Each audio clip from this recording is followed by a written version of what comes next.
Welcome to the Global News Podcast from the BBC. I'm Charlotte Gallagher, and today we're joined by Sebastian Usher. And Sebastian, we've just had some news coming out of Israel and Lebanon. What's happening? Well, we have. I mean, actually, it's come as so much news does from President Trump, from wherever he is doing this. On Truth Social, he's made an announcement. Now, it was kind of expected, perhaps, that a ceasefire of some kind would be announced. But we were not sure in what form it would take. So President Trump has essentially said that there will be a 10-day ceasefire between Israel and Lebanon. And he's also inviting the leaders of both countries, the Israeli Prime Minister Benjamin Netanyahu and the Lebanese President Joseph Aoun, to the White House at some point. Now, what's missing from that message is who the war is actually between. The war is not between Israel and Lebanon. Lebanon, although it is in a state of war, remains in a state of war with Israel. There's never been a peace agreement between the two. There's been no active war between the Lebanese army and the Israeli army for many, many years. Occasionally, some Lebanese soldiers, as we've seen in this latest outbreak, get caught up in the conflict, but they're not actively involved in it. The war is between Israel and Hezbollah, the powerful Iranian-backed political and military force which dominates Lebanon, has dominated Lebanon for decades. Now, by not mentioning Hezbollah in it, what is the implication of that? Does it mean that this isn't really a ceasefire? Does it mean that President Trump is just wishing on a star that there's going to be a ceasefire? Or has Hezbollah actually been brought into this process and its leadership discussed this with Washington and they will go along with it? I also think that Israel may have been taken on the hop with this as well. Really? That's the sort of indication that, again, they were circling each other, the Israelis, the Lebanese, Hezbollah.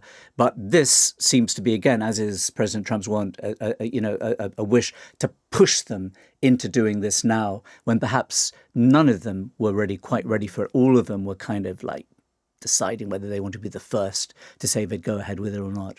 Have we heard anything from Hezbollah?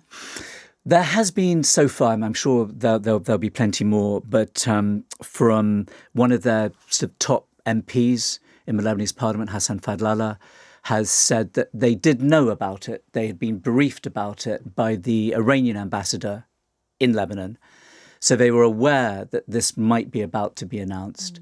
And essentially what you would expect from Hezbollah, that yes, they might abide by it as long as Israel 100% does, and that means ending all hostilities.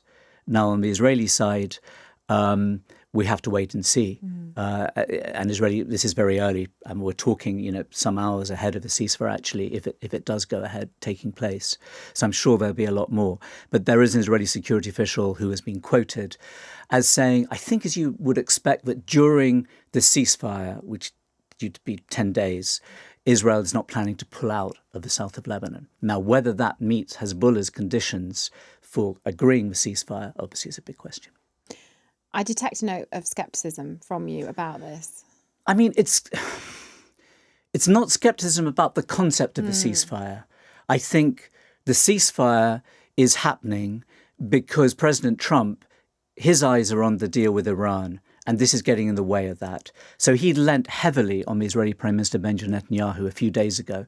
If you remember, if people watching this remember, after President Trump announced the ceasefire with Iran, just a few hours later, Israel launched its biggest attack on Lebanon since this new round of conflict with Hezbollah erupted. Right at the start of March, 100 strikes on what the Israeli military said were Hezbollah targets within 10 minutes. And they hit places that had not been hit before. They hit neighborhoods in Beirut, which had not been expecting that there would be strikes there. So remember the hotel that was hit, that was popular hotels. I mean, for me personally, Ain al-Maraisi is a neighborhood that I know very well. I taught at American University of Beirut. My wife grew up in Ain al-Maraisi. This is a residential neighborhood which is just above downtown. It hasn't been a place where you expected this to happen. So people in Lebanon were extremely shocked by that. And the Iranians reacted by saying, this is going to destroy the ceasefire before it's even started between the US and Iran. Something has to be done. So it's clear that the US, that Washington, almost certainly President Trump personally lent on the Israeli Prime Minister Benjamin Netanyahu and said, you've got to calm the situation down. So Israel has continued to carry out big strikes on Hezbollah targets in Lebanon, but in the south, not on those cities, not on those residential areas. So it has curbed those attacks to some extent to give some space for the Iranian initiative to continue. So how likely do you think it is that this ceasefire will be observed from both sides? I mean, I think it's quite possible that it will be. I mean, Hezbollah, not to defend Hezbollah in any particular way, but Hezbollah in general doesn't necessarily fire rockets. I mean, for example, after 2024, when Israel carried out a month-long offensive against Hezbollah, it decapitated it, it killed the man who was Hezbollah, essentially, Hassan Nasrallah. I mean, the man who'd represented this charismatic figure. No one like him has come to replace him in Hezbollah. Hezbollah was severely weakened after that. There'd been a ceasefire since then. So from pretty much the end of November 2024 until the start of March this year, Hezbollah hadn't fired missiles into Israel. So it had sort of kept to the ceasefire. Israel, according to its lights, had observed the ceasefire, but it continued to strike what it saw as hostile Hezbollah targets on an almost daily basis. So from Hezbollah's perspective, they were breaching the ceasefire. From Israel's perspective, Hezbollah was breaching the ceasefire because it didn't disarm fully. And that was meant to happen. And the gripe that the Israelis were holding against the Lebanese government, but disingenuously, I think you have to say, was the Lebanese government should have moved in, the Lebanese army should have moved in and should have taken the weapons from Hezbollah. That's not something the Lebanese government, the Lebanese army can do. No. They risk, well, one, they're not powerful enough to do it.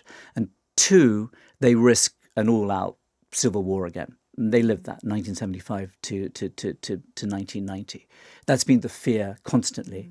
That's been one of the main reasons why Hezbollah has managed to stay as it is. I've spoken to people who run Lebanon over the past, who have, when you ask them, why haven't you disarmed Hezbollah, they find a way around it. They're our resistance movement. They're needed as long as Israel still has a little bit of Lebanon, etc. So that's not really a real thing. But the Israelis, Netanyahu, his defense minister, Israel Katz, all said we're going into Lebanon because the Lebanese government didn't do its job. And you just sensed with Benjamin Netanyahu that he felt this was a once-in-a-generation opportunity to sort of deal with Hezbollah, that he had the backing of Trump. Everything is a once-in-a-generation opportunity with Mr. Netanyahu. He's always talking about he's talked about a once-in-a-generation thing about Hezbollah, about Iran, many times before. Yes, in his perspective, President Trump has been the most proactive US president who has actually done the things that Netanyahu has wanted. I mean, many presidents before have been obviously very pro-Israel with regard to the Palestinians, certainly, but not as active as President Trump has been. So Mr. Netanyahu clearly has seen the opportunity through that to finish, unfinished business. The problem with Hezbollah is that Israel has fought a number of wars with them, and they've always been fought to a standstill. And from that, Hezbollah has seen that as a victory, just like the Iranians are trying to sell, if there's a ceasefire or a permanent end to the war with the US now, that's a victory because they've survived. That is how Hezbollah has essentially sold these conflicts before. So he's had to tell the Israeli people who, remember, these are mostly reservist families. They've been fighting in Gaza, in the West Bank, flying over Iran for how long now? Since October 7th, 2023, so 2.5 years, and then being sent into Lebanon for a new front of the war. The Israeli public are getting tired of it. So he had to sell this new Lebanon war as this is the one, as you say, once in a generation opportunity. We will completely destroy Hezbollah. They will have no offensive capability anymore. That's almost impossible to achieve. Sebastian, thank you so much. That was Sebastian Usher, and this has been the Global News Podcast. And if you would like to hear more, click on the link below. Thanks for watching.